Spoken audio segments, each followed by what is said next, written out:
Welcome to a beautiful day, un día bonito. I'm your host, Giselle Figueroa, and I'm here with two pretty amazing guys, Arian Kohler and Juan, which we'll get to in a little bit. But first, I would like to welcome Arian. Thank you so much for being here. Thank you for having me. Absolutely. So, you're a veteran who served for our country, and thank you for your services. Can you tell us about your experience? I did 5 years in the Marine Corps. I had 2 deployments and just met a ridiculous amount of amazing men from all over the place. Just really experienced the world, experienced different cultures, and it was just really an amazing experience. Where was your favorite place? One of the most beautiful places I'd say I was, it's kind of between Israel and Spain. Oh, nice. Israel's water was so clear and beautiful, but Spain, I love the culture, the food, everything. So I bet. So you're married to your beautiful wife, that's Puerto Rican. Can you tell us a little bit about her and your beautiful family? Jasmine, my wife, my daughter Mila. I met Jasmine through my best friend's younger brother, who's Jasmine's best friend. He introduced us at a game night, and we just hit off from there and been together since. And now you have that precious little girl I tried to get on set. Yeah. But she'd be playing with my hair, and that would be a big issue, right? Yeah. You know what I'm talking about. Exactly. So then Hurricane Maria took on Puerto Rico. How did that affect you and your wife? Well, my father-in-law is very involved in the Latino community.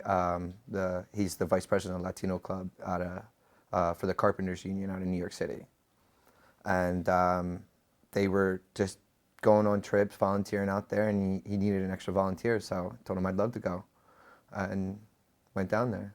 Tell us about your volunteer effort you enrolled in to rebuild Puerto Rico. We went down with a crew of, I think it was a total of 8 guys, and maybe 10 guys. We went and we met the people through the volunteer group, Heart 9/11. They told us what they needed done, and we just pretty much, as soon as we met them, we went and just started doing the roofs and started rebuilding the roofs for them. So the last day of your rebuilding effort, what happened to you that day that forever changed your life? I was walking back to my Airbnb when I was hit by a car at about 70 miles an hour. And I don't really remember much from the accident. Maybe it messed with my brain, my memory. But I remember hitting the ground, and it just kind of woke me up. And both my legs were broken. I wasn't able to walk, so I started crawling for help. The lady who hit me actually went and got help and brought help back. And the next thing I remember is being put into an ambulance.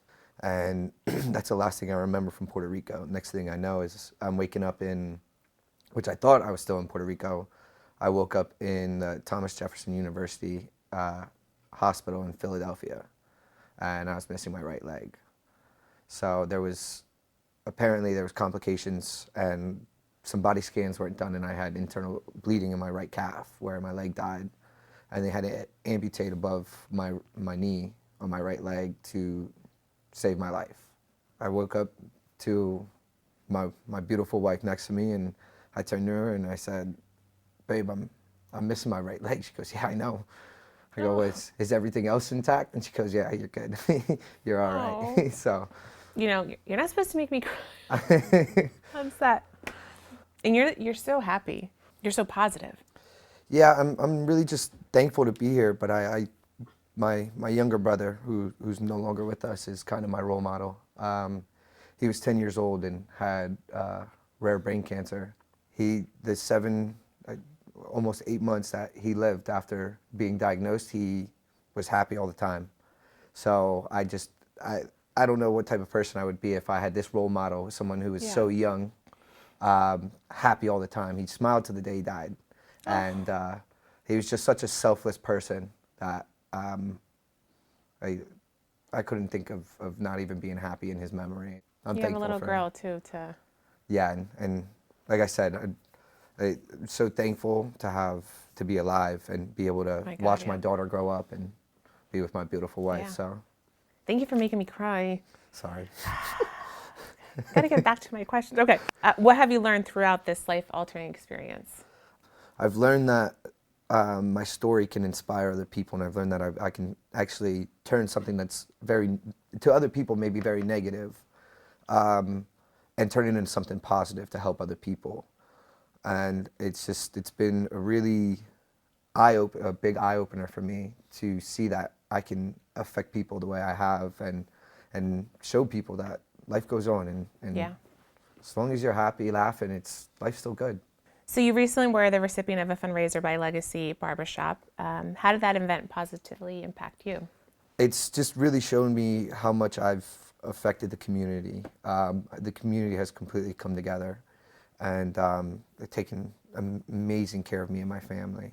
So it's an amazing feeling, you know, to have good friends that come together, and the community to come together to help me.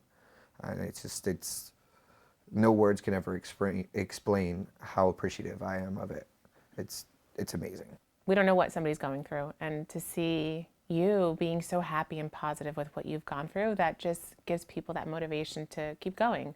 Yeah. And we're lucky to have you part of the community. I appreciate that. Yeah. Thank you. You're the best.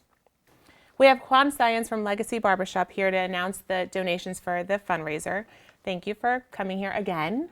Thank you for having me again. So what a wonderful event that you did to help support Arian. Can you tell us about the event? I'd like to start off by thanking everybody, and including A Beautiful Day for being part of the event, Lama, as well as the community in general. Everybody who supported, who donated, who came out, got their haircuts, and participated.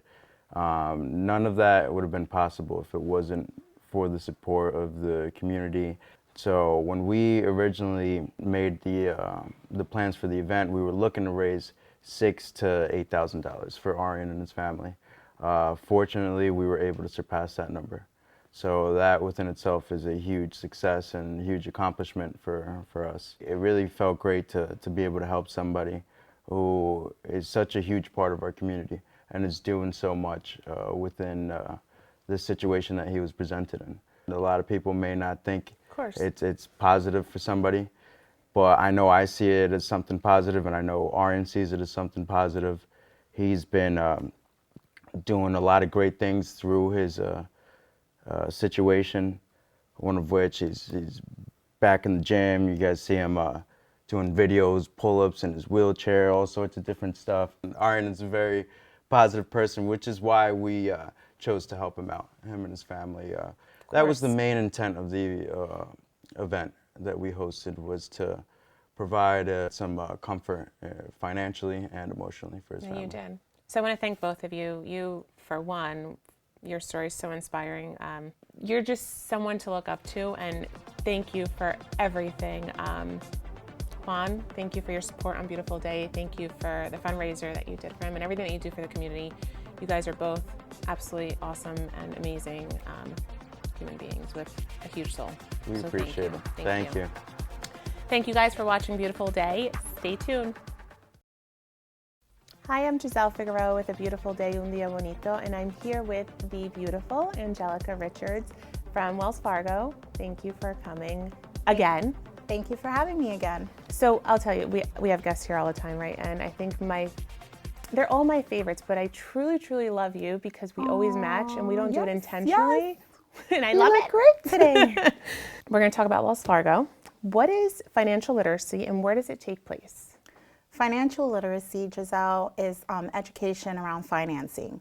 Since Wells Fargo is very passionate about the community, they do a really great job training our team members, giving them the knowledge and skills that they need to be able to go out in the community and help these people understand more about credit, budgeting, and saving. We have a certain curriculum around our financial literacy program. It's based around 3 major topics. The first one is basic banking services. The second one is money management tips and tools. And the third one is protecting yourself financially. So these courses and topics are put together to help schools, perhaps in a school setting. A Wells Fargo team member will come out and help the students just learn maybe about one of the topics, if not 3. And then at the end, a Wells Fargo team member provides the teacher and the students the resources and materials they need to be able to have the students maybe do a follow-up or have them log into like wellsfargo.com with our hands-on banking org website, and they can like kind of just go on and do some future research there. Is there a certain age group that you guys? No, not at all. I once did a seminar on financial literacy in a library, and we had it was open to the public, and we had a lot of elderly people there that wanted to learn about financial literacy around protection. So more like, So if I want to bring my securing 11-year-old to train him early on, that would be yes, great, definitely. You could reach out to a local Wells Fargo, and we'll come out to the school and do a presentation for them. I think it's amazing that Wells Fargo is out there with our youth and teaching them all this, because it's so important. It is. Early on. It is. What are some of the highlights that attendees will walk away from the financial literacy program? From what I see, the kids are our future. Absolutely. So financial literacy is just a skill that, if taught early in age, can help a child out tremendously in the future.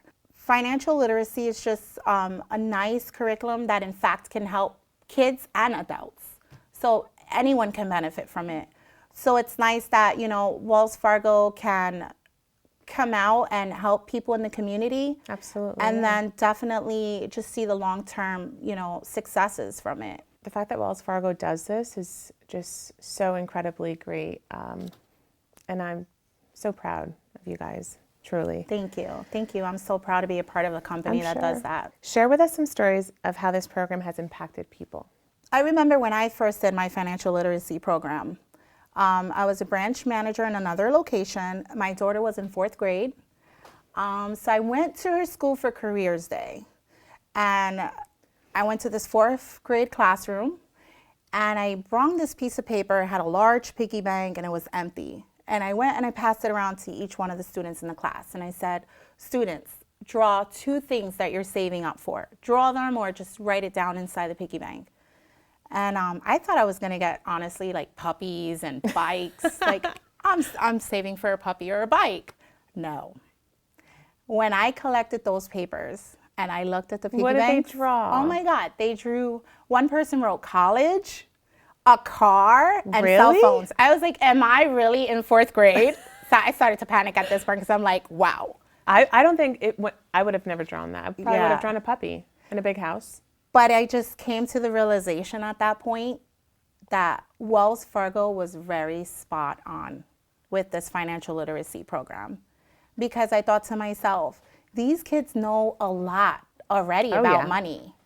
And it's important that Wells Fargo invests so much in the community and in our team members to be able to go out and do these for our youths.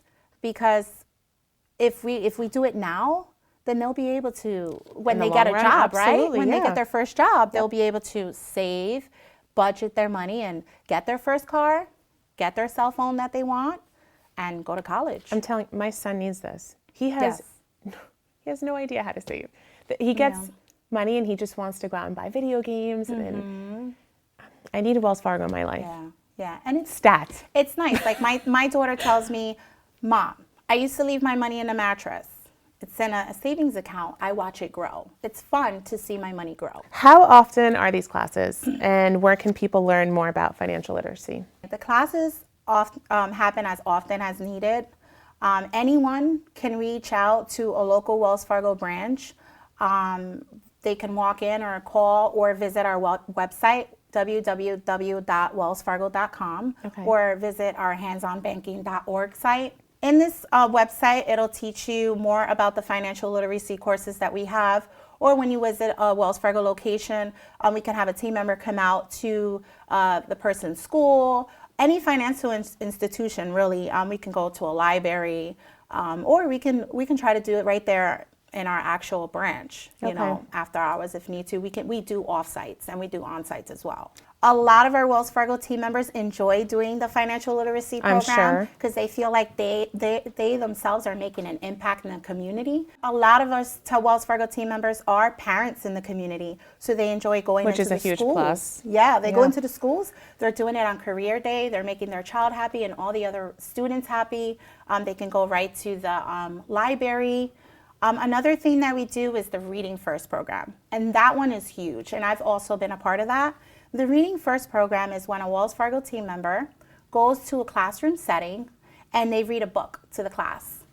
It's usually K, first, and second, So we'll sit there, we'll read to the class, we'll ask questions about the book, what have they learned, Okay. and then after that, we donate the books. And the best part, they give you English and Spanish books. Perfect. So you get to keep that. So my son's he's gonna learn how to save, and he's gonna learn how to read Spanish because of there you Wells go. Fargo. Yeah. They get I to love keep the it. books. So they stock up their library. They get about 20 books they get to keep. Awesome. Can you share with our viewers your branch location, how people can learn more about programs with Wells Fargo? Absolutely. I'm the branch manager located in Mount Pocono branch, in Mount Pocono, Pennsylvania, off of Route 940. You can walk into my branch or any local Wells Fargo branch, reach out to a team member about a financial literacy program or the Reading First program, which Okay. is part of that, or visit our website at www.wellsfargo.com and click on the hands-on banking link. Awesome.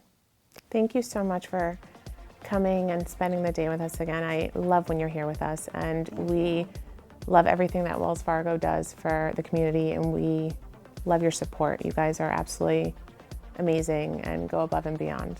Thank you So, so much for having thank me. you. Thank you Absolutely. so much for having Wells Fargo. Yes. Thank you everyone for watching Beautiful Day Un Día Bonito. Stay tuned. Welcome to Beautiful Day Un Día Bonito. I'm your host, Giselle Figueroa, and I'm here with some pretty awesome guys at the PNC Field with the Railriders. So thank you guys all for being here. I don't look as cool as all of you, but we'll see. So I have Nestor here. Thank you so much for being here again. Thank you for having me on the show. I want to take this time to get Giselle this pretty awesome Oh man, I feel special. Vejigante shirt. Oh, look at that. I know you guys are jealous because none of you have this. So thank you so much. It's a pleasure. So can you tell me a little bit about your background? So I was born in Cuba, but I was raised in Miami. I came over to the States when I was 7 months old. So, basically Miami's my home. But I'm very happy to have a Hispanic background. And, that's why we're here and supporting the Hispanic night. Do you like PA? Yeah, PA is fun. You can be honest. I'm being 100% honest. It takes me away from the city and the crowd when I come here to PA. So I enjoy it, but not too much. 6 months is enough for me. So I'm very happy when I go back. But for the time being, I'm very happy here. What position do you play?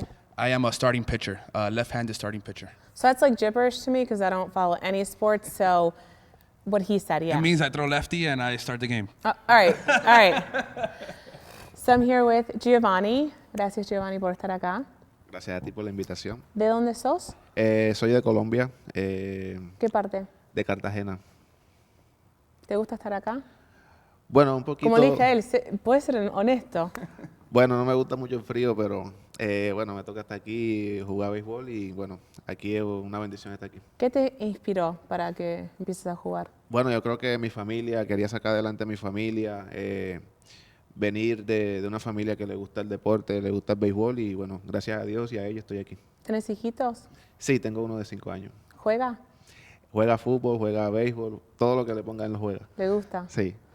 ¿Y te gusta estar acá en Pensilvania? Es chévere, pero cuando se haya frío se va a poner mejor. Ok. Bueno, muchas gracias. Gracias a ti. Pues tengo que entrevistar a todos, o le tengo que dar un poquito a todos. Y acá estamos con Adonis.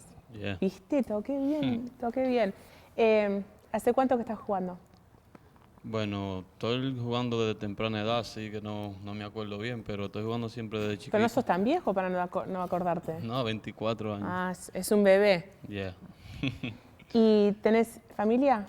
Claro. ¿De dónde sos? Soy dominicano de Santiago.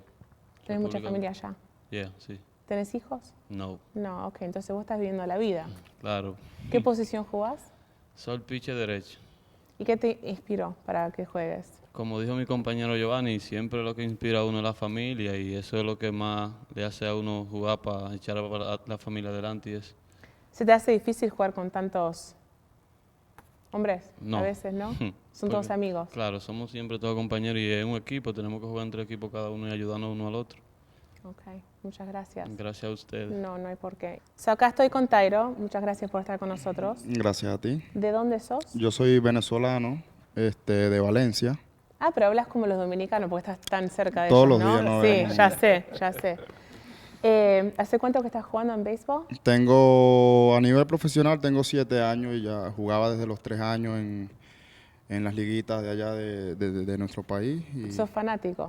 sí, desde pequeño toda mi familia ha jugado béisbol, mis hermanos, y bueno, bastante, como una cadena, decimos nosotros. ¿Y tenés hijitos? Sí, tengo 2 hijos, tengo un varón de 4 años y una hermosa niña que tiene 3 meses ahora. ¿Y el varón, vos crees que juega o no? Bueno, él juega de todo, juega fútbol, todo lo Sí. que es el béisbol, no sabemos qué mano es. Y, Bueno, que lo él enganche decida en lo que una. quiera hacer. Sí. ¿Te gusta estar acá?